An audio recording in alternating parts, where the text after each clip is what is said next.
Welcome, everyone. As you come in, do say hello in the chat. Can I now get us started on this wonderful conversation around student-led professional development for teachers?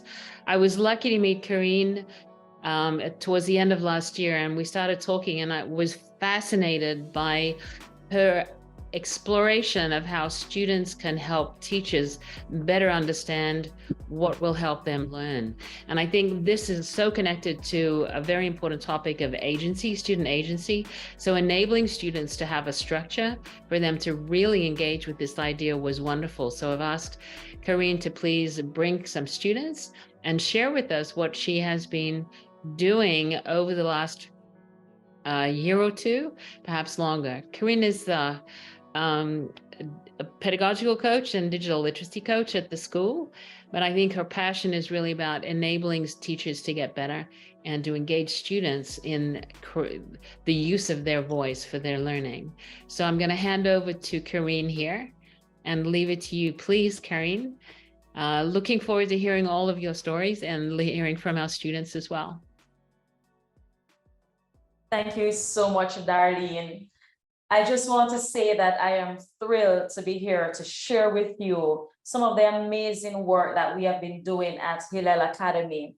We have two wonderful students beside me here. We have Ashley and we have Abraham, siblings, and they are from the multilingual learning community at Hillel Academy. Now, to start off our session, I would just like to share with you a slide. Now, why is it that I am so thrilled to have this conversation with you? It's primarily because we need to optimize student learning. We need to understand that student agency can help us as educators to be even more impactful in the classroom. One of the passions that I have is that we need to meet the needs of all learners within our classroom space. And the learners that come before us, they have diverse needs, and we need to be able to identify what are the subcultural communities within our learning space and allow students to voice what their concerns are, to voice what their interests are, so that we can customize lessons to meet their needs. So essentially today, the focus is on student-led professional development for teachers, highly connecting teachers and the students in a way that we can better understand you, better understand them, and meet their needs. At Hillel Academy, we are driven by our mission statement. And our mission statement says that we are learning for living.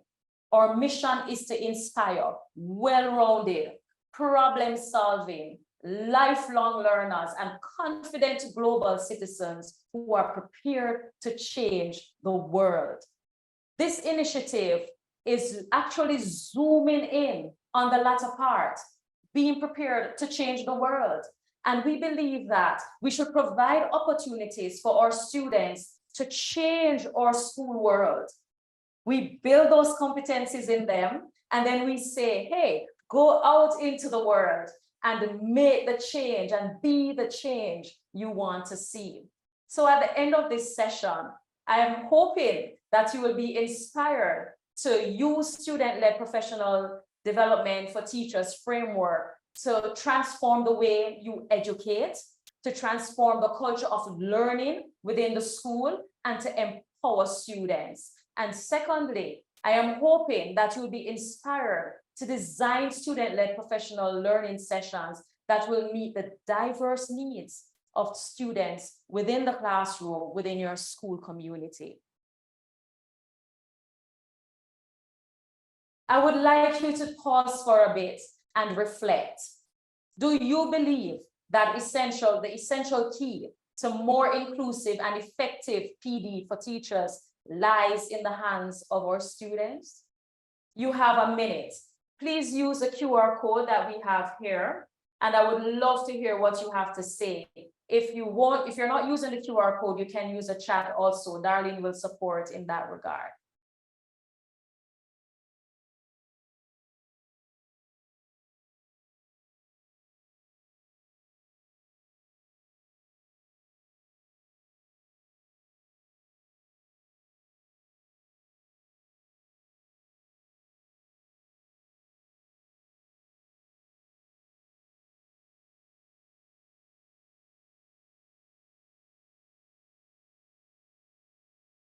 Beautiful. Yes, absolutely. Darlene, are you seeing anything in the chat in relation to this question?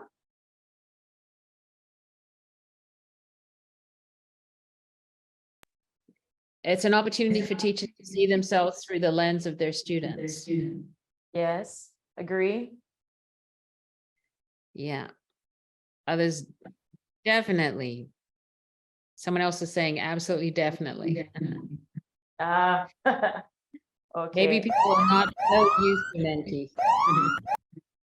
Beautiful. So in essence, then, you are here with us today because you believe that it is important for us as educators to learn from our students and try to understand through their lens.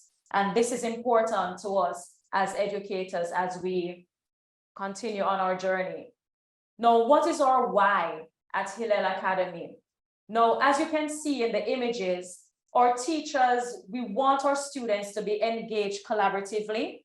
We want to ensure that we are forming restorative circles to help us in our social, emotional learning. We want students to value peer feedback, and we want them to be so actively engaged that their learning is enriching, it's optimized for them. And how can we do that without first thinking about the essence of our students and making them the center of everything that we do? Now, the first thing we want to do when we look at our why is, how do we go about planning our lessons? How are our lessons executed? How do we evaluate our lessons? Now, when we went to teacher training, we are told that we must evaluate lessons based on what we see as educators. Now, our why is, how can that evaluation include our students? How can we ensure that we get their perspectives? The next thing is that we want our students to know that we see them. We see you as an individual. We see you, so our classes, we're gonna make sure that they're designed so you have fun. We're gonna design our classes so that you understand that you belong, and we can see your unique significance and what you add to the classroom. Another thing that guides our why is, we want student voice and choice to be so explicit, because we know when we give students that opportunity, they become empowered and they will take ownership of their own learning. These 5 areas, this is why we are looking at the student-led professional development for teachers. We want to understand their learning needs. We want to know through their lens, what are your interests? What is your preference? What works for you? What doesn't work for you? And what matters most to you? So our why is really embodied or embedded with diversity. And we're trying to meet the diverse needs of the students within our classrooms. So we ask ourselves this question: how can we truly empower students in their own learning? And how can we ensure that teachers play a more active role in the process of using student voice and choice in how we operate? And finally, we want to also look at our students as the solution. So when we become concerned and we are trying to find solution to whatever situation may present itself in our learning space, can we seek the voice of our students and allow them to help us to help them? Abraham, Ash, do you want to say anything before we move on? Yes, I really like that you mentioned diversity, because that's where our multilingual learner community comes. More specifically here at Hillel, we will be diving more into that later in the presentation. Very good. Thank you so much, Abe. So let's move on to our next slide. And now we're going to be asking a teacher to just share with us how is it that the student-led professional development framework, its implementation, has helped in making lessons more inclusive, safe, and equitable for all learners.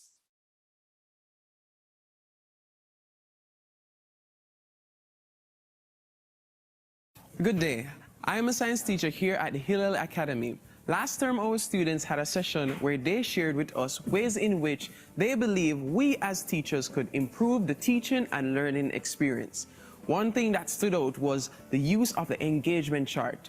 In that moment, I realized that my students were more passively engaged. More specifically, my students were at participating on the scale, doing work, paying attention, and responding to questions.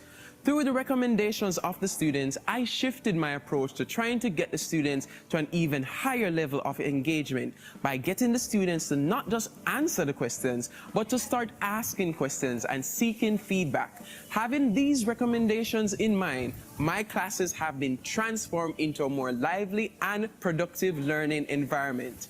The learning environment will forever be transformed now with this concept of levels of engagement at the forefront when planning my lessons. This not only helps the students, but it also gives me the direction as to how to gauge myself in the classroom.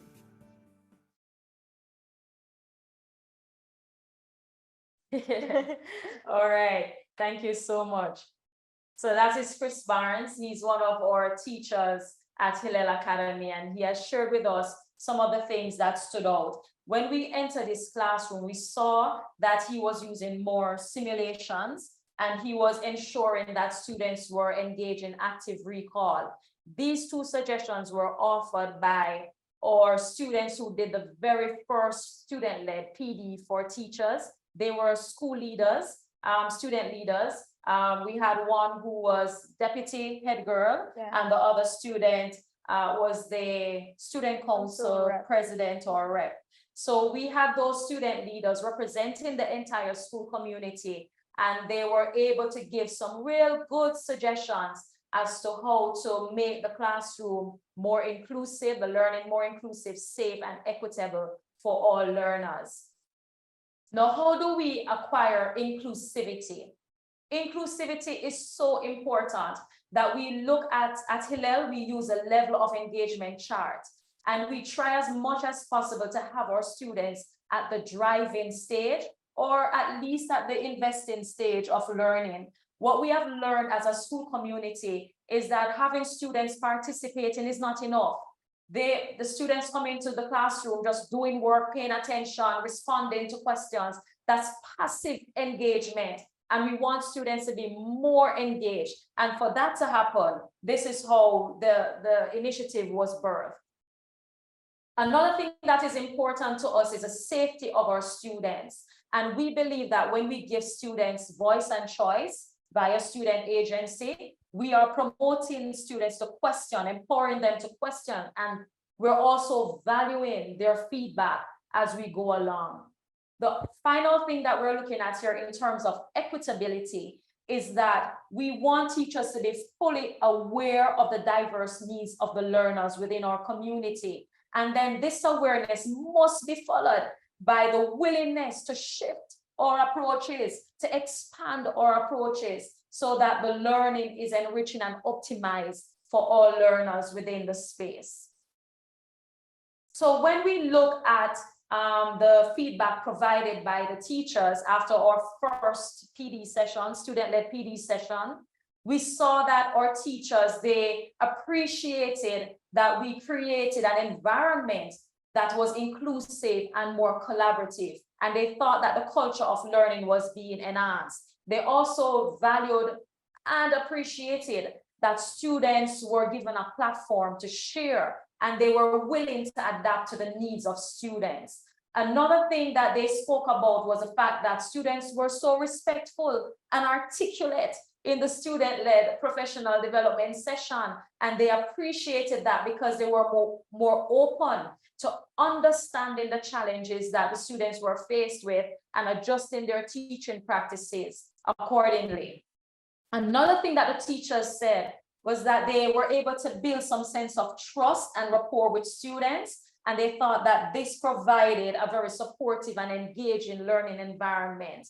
We also heard that some teachers appreciated that they were hearing directly from the students, and they were encouraged to just be better educators as they go along. And finally, teachers were saying, we love the data-driven aspect of the session, because we had students collecting data from the community and saying, this is what is happening. We are highly engaged in geo. However, we may be, passively engaged in math. And we were seeing the data and we were hearing the voices of the students, not just the representative. And the teachers loved that. They appreciated that. So when we look at the survey, we saw that a number of our teachers were in the flow state, and then they were also in the acceptable states of emotional states of being happy and confident, as well as alert and focused. So we're using the Mihaly flow diagrams right throughout everything that we do at school. And we want to ensure that we're collecting the emotional states of teachers and students when engaged in learning. Another thing we realized from the student-led professional development session with multilingual learners, we saw that no teacher was disengaged. And this is something worth celebrating. And we also saw that a majority of our teachers during the session, they felt that they were driving and they felt that they were invested in the learning process. So that's the end of our first segment. And I would love to know, Darlene, are there any questions that we could answer? Yeah, well, two questions right away. One is about the resources. Where can they find the resources? You're going to share the engagement chart, I believe, and maybe at the end there are some more resources coming. Just to know that people are very excited and interested in that. One other question that came up was, do you think they can do this also in the primary school? To what extent is it available and possible? Could you maybe speak to that? Yes, for sure. We will speak to that later on because the next segment is looking at the framework. And I would love to share with you what the framework looks like now, and then how we are proposing to modify it for early years and primary level students. So yes, for sure. And as it relates to the resources, I will be sharing the level of engagement chart and also the Mihaly flow diagram that we use a lot at Hillel Academy. There's another thing that we use to ensure that students are respectful and articulate in how they present. We use a tuning protocol, and you'll hear that coming out a lot when Ashley and Abraham speaks later. Thank you so much, Darlene. No problem. There's one other question that's just come up now, is how you supported students and how they conducted their investigations. How did you structure that for them so they knew questions to ask, or did the students come up with the questions? Okay, so excellent question, Darlene. Please remind me of the sub-questions because that is what the framework segment is about. I will be exploring with you each stage of the framework and how the students were involved in the process. One thing that was very important for us, Darlene, and participants, is that we didn't want to skew or change the message that the students brought to the teachers. So we were very purposeful and deliberate in how we supported them. We just ensured that we helped them to communicate in a respectful way and communicate in a way that is constructive, and that's embedded in our framework. Perfect. We'll be patient. Please stop. Thank you. Thank you. All right. So for this segment, I would love you to listen and reflect on this. Is this framework transforming traditional approaches to PD? Is it creating a more inclusive and equitable learning environment for all students? So we'll move on to the next, to the framework. And the first thing in our framework is that we must do a needs analysis survey. We use the levels of engagement chart a lot. You used it with the multilingual community, right? And we collected data to just find out what were students' levels of engagement. I'm eager for Ashley and Abraham to share in their segments. I'm just going to go through the framework quickly. Once we've done the needs analysis survey, and we tend to use Google Forms, and we also use videos, create videos of students just qualitatively sharing based on big questions. The next thing we move on to is we take that learning community that we've identified and we identify student presenters for that community. So as you can see, Ashley and Abraham, they represented the multilingual community. And we had Amanda and Kelichi representing the student leaders and all the students within our learning community. We also are very purposeful on who is going to be helping these students and supporting them. This person had to have a good rapport with the student representatives. We also ensure that the person was open-minded to what the students had to share. And we ensure that the message was not changed in relation to what the students wanted to bring across. And we also trained our students and the teachers as to what is appropriate and what is constructive as you engage in professional development. Our next step is that we allow for the preparation for presentation. I remember one question, pre-question being asked, and that is in relation to what are some of the challenges we face when implementing this framework. Now, we may have been quite optimistic, right? So we had this idea that we'd have student-led professional development session once per term. That we weren't able to accomplish because in the first year of implementation, we had only one. And in the second year of implementation, we've had one so far, and we're optimistic to have a second one in term 3. The challenge that we were faced with is that the students felt as if they needed opportunities to develop the confidence because they're going before teachers who they consider to be experts and authority. And how dare they go before the teachers and say, you should do this and we recommend you do that. And for Ashley and Abraham, it took us some time to help them to see that what they had to say have value. So we took our time, we helped them to prepare, they practiced their presentation, and once they were ready, they were engaged in professional learning with the teachers. And this is what we saw. The students were able to just engage, share their concerns, share rationale, share recommendation. And just as the teachers said, they had a lot of question and answer section to the PD. After that, the framework demands that teachers implement, and we do accountability checks. So 6 weeks after any presentation by the students, we check to see how it's going with the teachers. And what we see from that accountability check, we see opportunities, or we saw opportunities to upskill teachers, train them. For the first session, we had, we started to think about training for Minecraft, yes. And then we'll share later what we saw as the training opportunity for teachers from Ashley and Abraham's session. Another thing is that we go back to the students and we say, okay, your teachers have been implementing for 6 weeks. We would love to know, is there any improvement in your level of engagement? And this is what our framework looks like in relation to student-led professional development for teachers. So it brings us now to assessing our framework. And from our lens, this is what we are seeing. We're providing opportunities for diversity. Already we are seeing that we need to hear from our student leaders, our multilingual learners, or disengaged students, the reluctant readers, the SCN students, the SCL, everything. So we're really zooming in on what the diverse needs are, and we're already planning to address those, having those sessions. The next thing is that we're seeing empowerment through student agency, because we're giving students voice and choice just because of this framework. We train them so that whatever they have to say is constructive and meaningful and well received. And we also give, you know, a choice in who will represent that diverse learning community.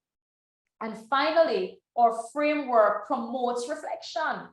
So we are reflecting as teachers, what's the impact on teachers when we do this student-led professional learning session? What's the impact on the student presenters? How is it impacting on our culture of learning? How is it impacting on pedagogy within the classroom? So we are seeing here that from the framework, the teachers are saying 93% of them love students' possessions and they love the Q&A. And what they also love is the duration being short, 45 minutes. They love the data-driven aspect, and they also love that teachers are given some thumbs up, some kudos, right? I think that was an amazing work by Ashley and Abraham, because we never did that in the first presentation. So that was the initiative that Abraham and Ashley brought to the presentation. So that's it in relation to the framework. Darlene, are there any questions, any comments that we would need to respond to? Yeah, there's one question related to naughty students in the sense that some students are naughty and a lot of teachers would struggle listening to feedback from those students. So they're asking, the question is, how do you ensure that the feedback you're getting from the students is realistic and valid and that you can use it in that way? I'm wondering how you got around that. Oh, okay. I mean, that's an excellent question. We have to bear in mind the naughty students, the students who may want to bring across maybe comments that are not really constructive. But what we do, that is why we say it takes a while to help them to prepare for the presentation, because we have to zoom in on them being introspective.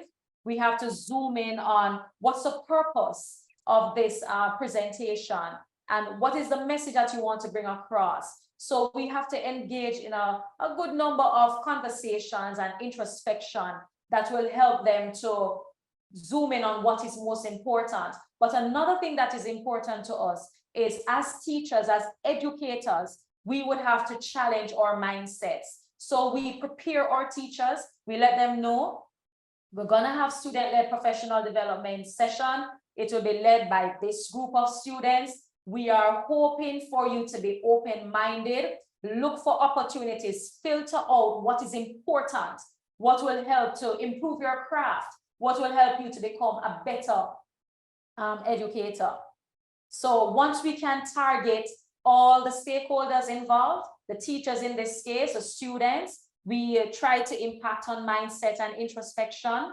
We have found that to be helpful a whole lot in handling that challenge, which is an authentic one. Any other question?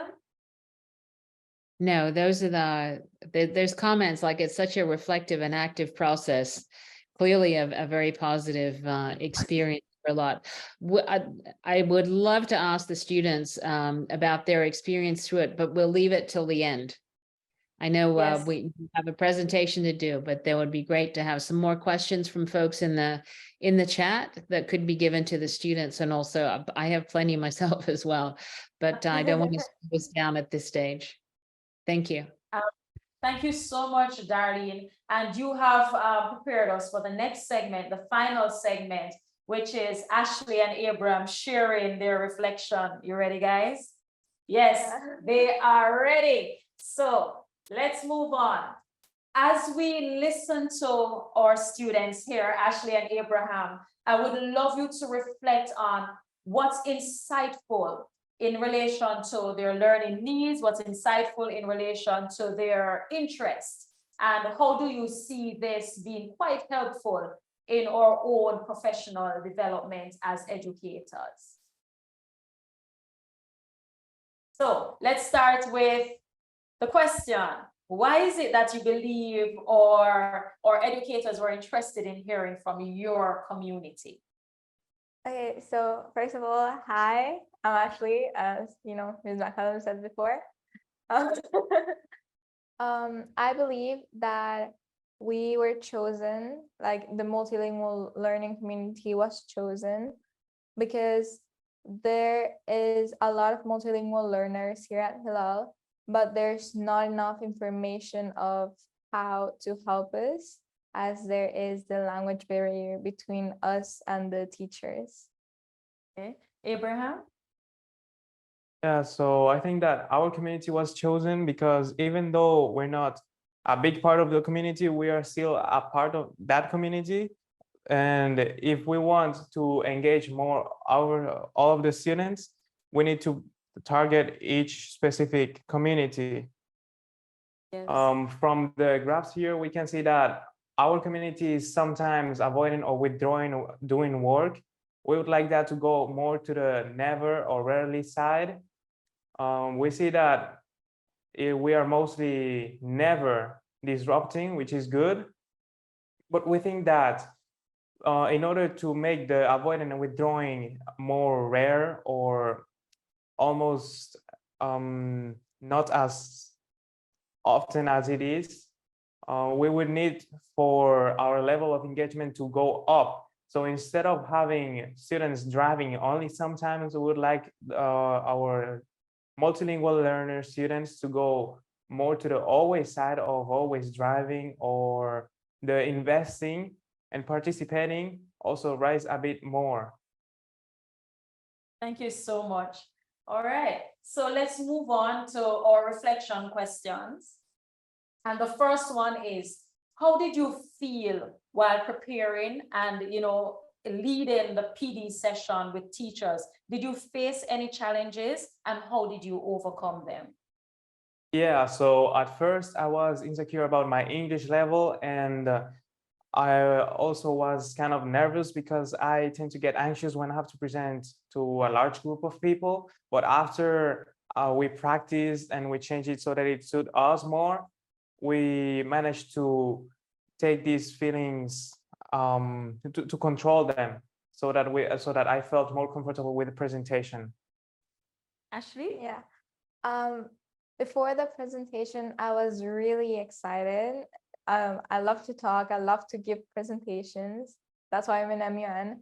And then I also was a little insecure of my use of words, the way that I structure sentences. But after a while of practice, I realized that teachers are there to help me and to help us in general, students. So then with a little preparation, well, a little much preparation, I was really confident and time to prepare. And I was, like I said before, I was really excited. So that's why I did the engaging activity, because usually classes are more fun if you have something to engage with, to be, like, I don't like it when classes are one-sided, or normally students don't like when you just like sit there and listen to a teacher talk. So the engaging activity, as you may read, is that we gave different languages to teachers, and they had to introduce themselves on their table with that language. And it was a risk-taking activity, and it was also ¿cuál es la palabra? Empathy activity, as they felt like us, they felt like ESL students, because also all the languages that teachers use were languages from ESL students here at Hillel.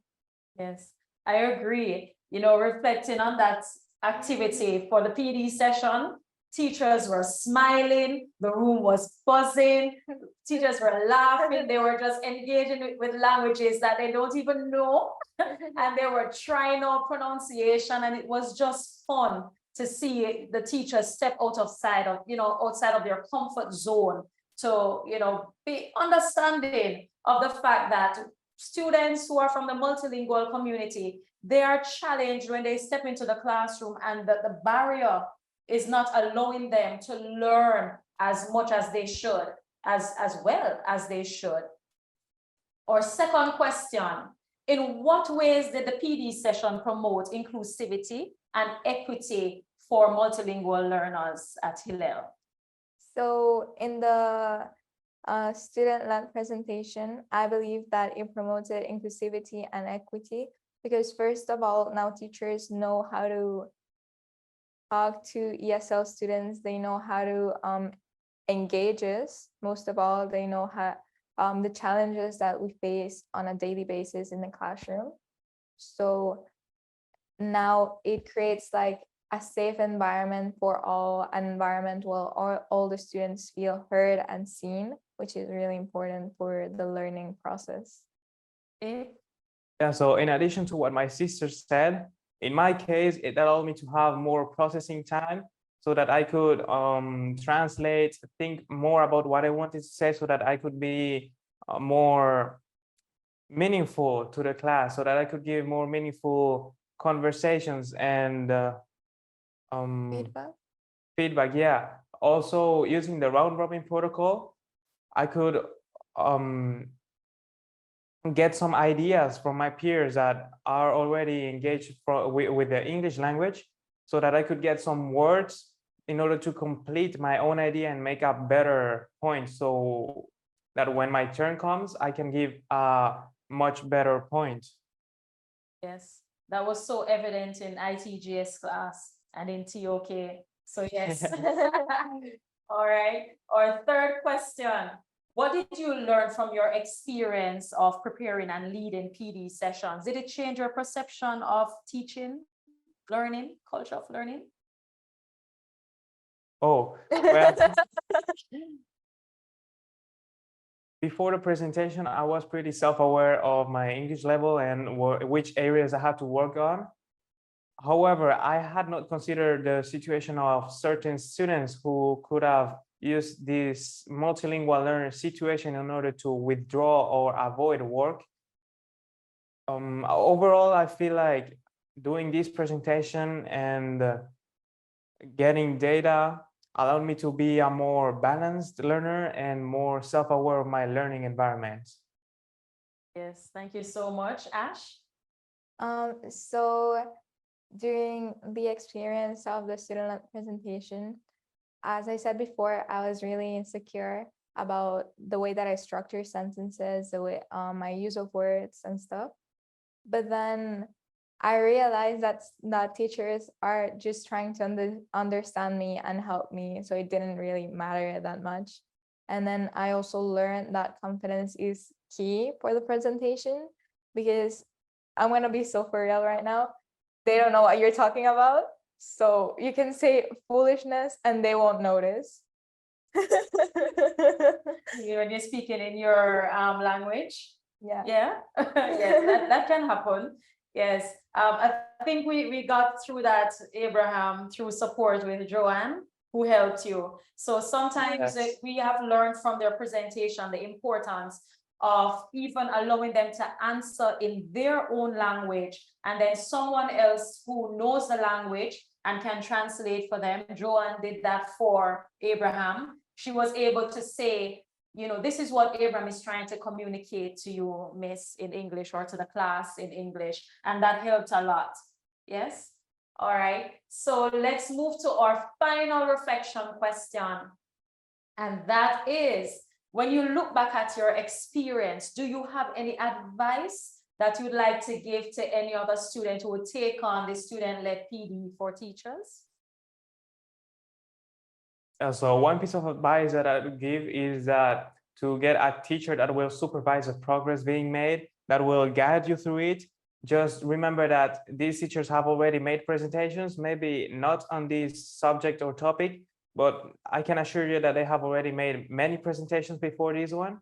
So they can help you to organize it, to give you positively constructed feedback and make suggestions as to how to change it to engage more your audience. Thank you so much, Abe. Ash? Yeah, in addition to what my brother said, it's still working with the teacher, but in my point of view is for them to also give you encouragement, because not all days are gonna be great. Not all days you'll feel like you can do it. Not all days you'll feel like, oh yeah, I'm gonna be able to present to all the teachers in my high school or in my school in general. So if you have a teacher or someone that can give you encouragement in general, that would be great. So it would be more like a balanced thing for you. Also, organizing yourself, making lots of changes without being afraid to do so is very important for these kind of presentations, because the first draft that you're going to make is not the best one. Maybe not even close to the last draft that you're going to make. But if you're afraid to take risks, such as the engaging activity that my sister offered, you may not be able to engage as well with the audience as you wanted to. Thank you. Okay, so my second piece of advice is to be confident when it's time to present, as teachers do this on a daily basis. They present on a daily basis. That's literally their job.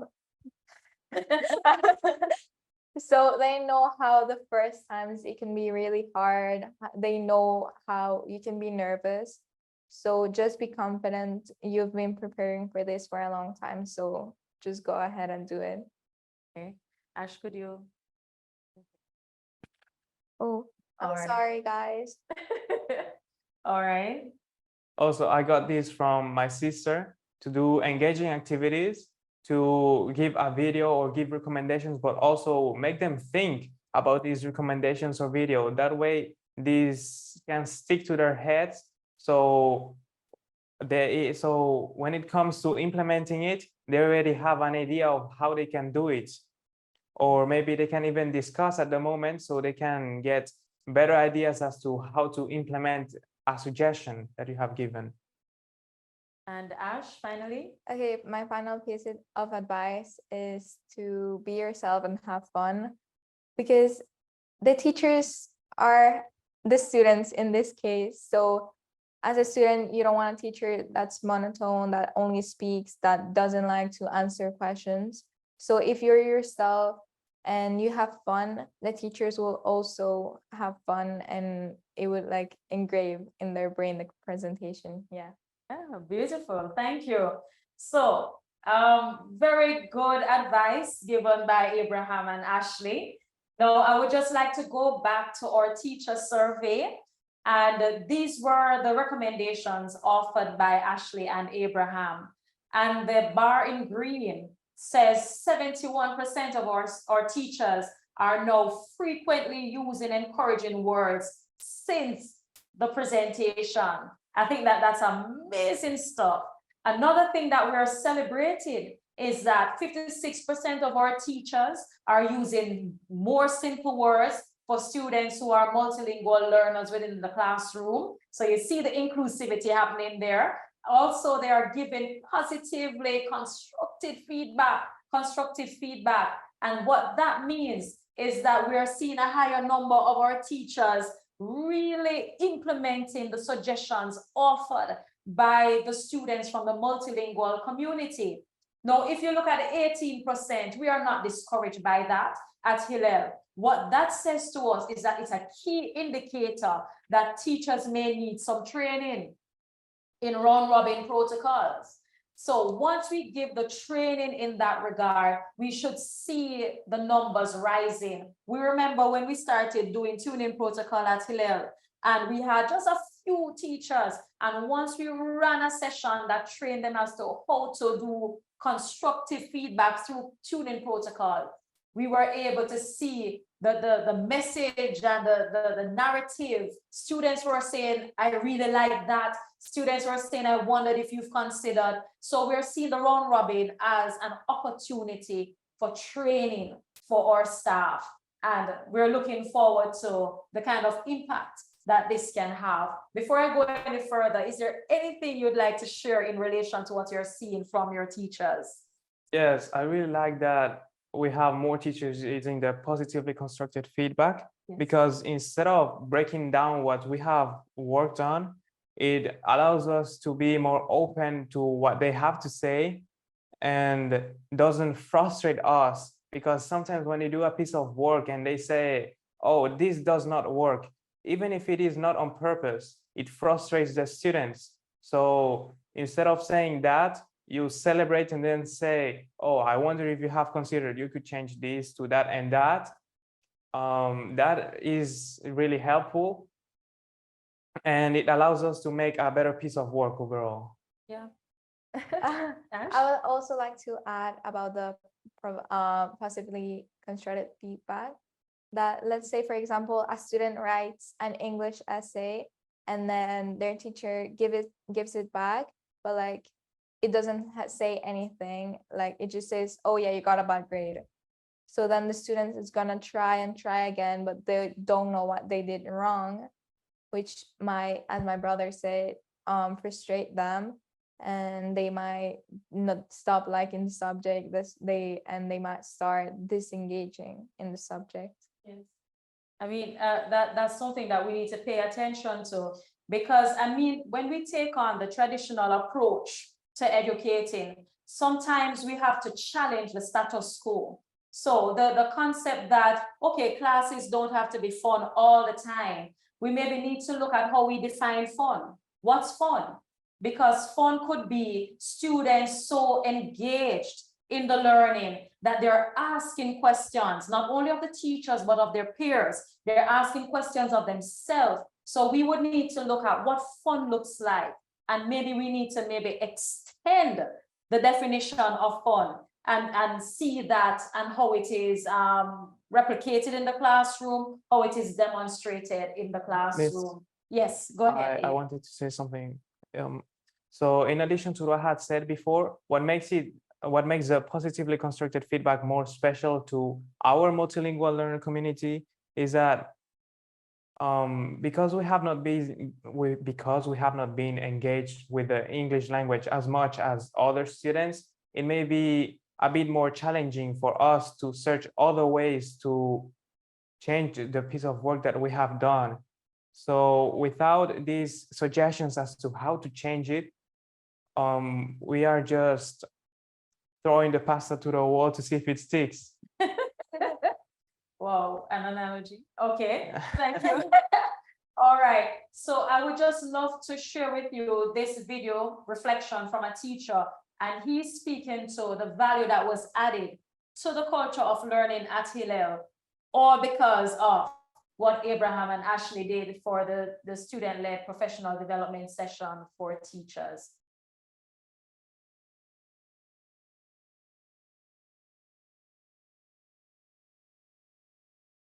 Buenos dias, buenos tardes.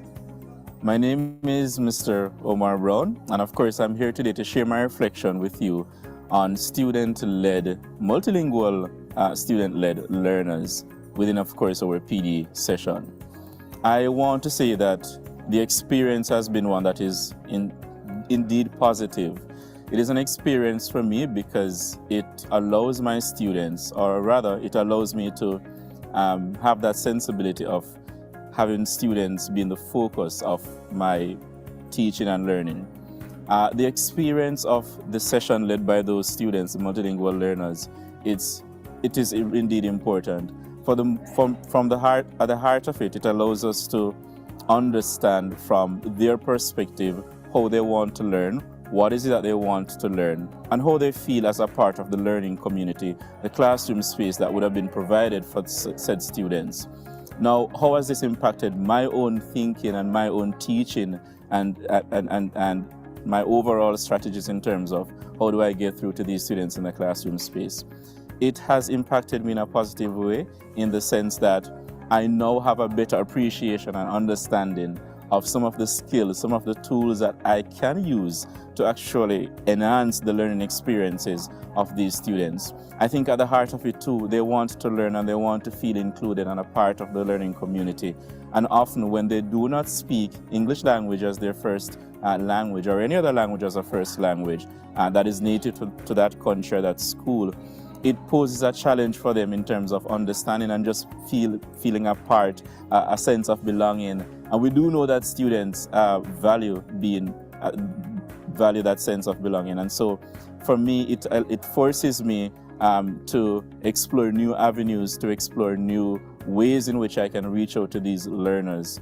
Another interesting take is that although I've always been a champion of group communication, I think the student-led initiative allowed me to pretty much be on target with that. They do appreciate those group settings, those peer settings, where they can learn from each other too.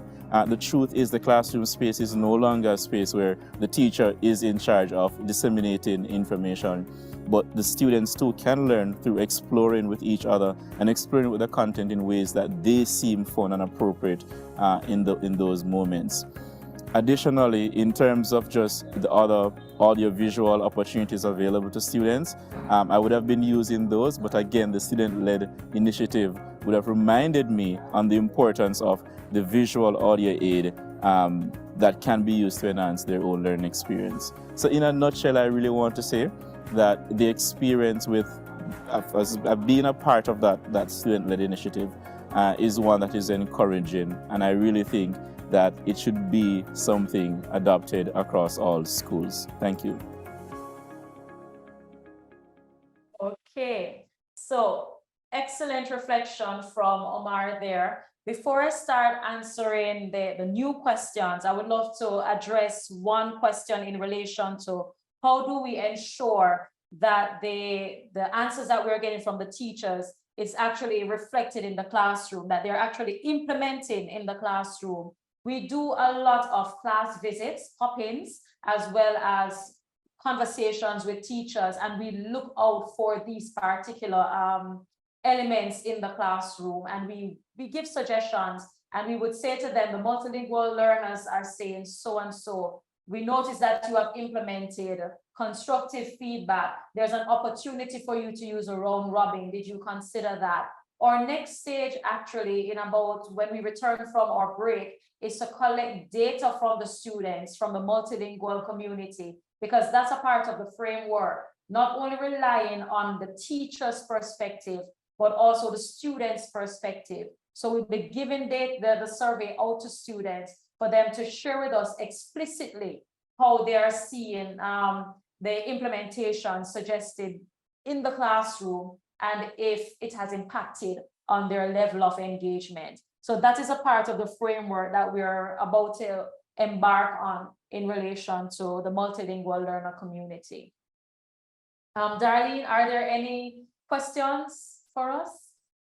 Yeah, there's a lovely question really for the students, and it talks about once you've actually spent some time teaching your teachers, does it change the way you feel about it when you're back in their classrooms and they're teaching you? Is Not there at all. No. We are just helping the teachers to help us to understand better in classes. We don't feel, we usually should not be feeling any difference as to seeing the teachers as authority. Yeah, I think that we still see the teachers as an authority. We were just explaining to them how they can help us. So Sure. it's not that, oh yeah, now we're besties, now we're like this. No, we're just explaining it to them. Sure. Thank Any you. other questions? Can I have a follow-up question there? My question would be, it's been a wonderful experience hearing your story about your journey in the presentation. How do you engage or encourage other students to have smaller conversations, perhaps? Is that a part of this work that you're doing, that you're trying to increase everybody, all the students' ability to have these conversations? Or is it just about the gathering the data and presenting in a workshop? Well, from a framework perspective, the aim is really to empower students from all the communities to start having conversations, feeling comfortable having conversations with teachers. So Abraham and Ashley's experience, they didn't keep that to themselves. They brought that to their friends, they brought that to their peers, and they were able to say, this is how we're seeing it help, in our learning. So we're hoping that there's this ripple effect of students now seeking to lead these sessions and seeking to have conversations with teachers about how to enhance and optimize their learning experiences. Yes. You have any? Also, in addition to what Miss said, if I am aware of a certain situation with one of my peers and they are not yet comfortable to bring it up to a teacher, I may just go to the teacher and tell them, oh, there's this student and there's that situation. You may want to go and talk to them about that, because if the student does not want to approach the teacher, I believe that I should at least be the medium of communication between the teacher and the student. I have something else to say. Yeah. So here in Hillel Academy, recently the teachers saw this. So there's this thing called peer counselors, which is the guidance counselor, and many teachers train specific students And then if a student is having a problem, they would just go talk to the peer counselor. Yeah. Okay, so that helps, yes. Darlene, any other questions before we move into the proposal for early years? No, that's all the questions at the moment. Thank you. Thank you very so much. much, Darlene. Yes, for sure. So we will still keep some core components of the framework when we look at proposing for early years. We will have the needs analysis survey because the data is important, but how it looks is going to be a bit different for the early years. We're thinking of using emojis to help to represent students' emotional state. So we'll go back to the Mihaly flow diagram, look at the 8 emotional states and have an emoji to represent each. The next thing is that we would, instead of having student representative per se, we would have student focus group and a facilitator. Now, this was in conversation with Mrs. Lovett Bailey. She's a curriculum coordinator for primary years and early. So it's from kinder to grade 6. I worked closely with her when she worked here at Hillel in helping to infuse a lot of the pedagogy and digital learning in the prep school. Now, this came from both Ashley Abraham as well as from Lovett Bailey. And they're saying that we need to extend what facilitators look like. So from Lovett's perspective, a facilitator needs to be a nurturer. So another teacher or a parent could be the one to engage the focus group in questioning and reflection. And Ashley and Abraham is suggesting an older student, maybe from grades 4 to 6 or in the high school, could engage the focus group in conversation. The other thing is that when we prepare all parties involved to engage in reflection and so forth, we want to bring it to be a recording. So it won't happen in real time where the students like Abraham and Ashley would present to the teachers. What we will do is have the focus group, engage them in a conversation, engage them in big questions and fill in the blanks or end the sentence kind of structure. And then we would also ensure that we train the facilitators to engage younger students in reflective conversations. This part we believe to be very, very important because we know that students, especially the early years ones, they are very authentic and they are very honest. We want to also pull out of them that kind of reflection, and we have to train that in our students, even the older ones. You see Abraham and Ashley smiling. We had to train them to be reflective, and the session will be recorded. Then PD, student-led PD is going to look a little different for the primary early years. What will happen is that this recording will be watched by staff, and then they will engage in conversations about what they are seeing. And then the deliverable at the end of the session would be an action plan and/or commitment to the way forward in helping this diverse community that we were looking at. And then it's time again for implementation and accountability checks. And 6 weeks after that session, we'll be following up to see how well they are following through on their commitment, following through on their action plans. Of course, that will reveal opportunities for training, as well as we will acquire student feedback again through the emoticons using the alternate. It's the Mihaly flow diagram, but an emoji that represents each emotional state. So this is what Mihaly flow diagram looks like.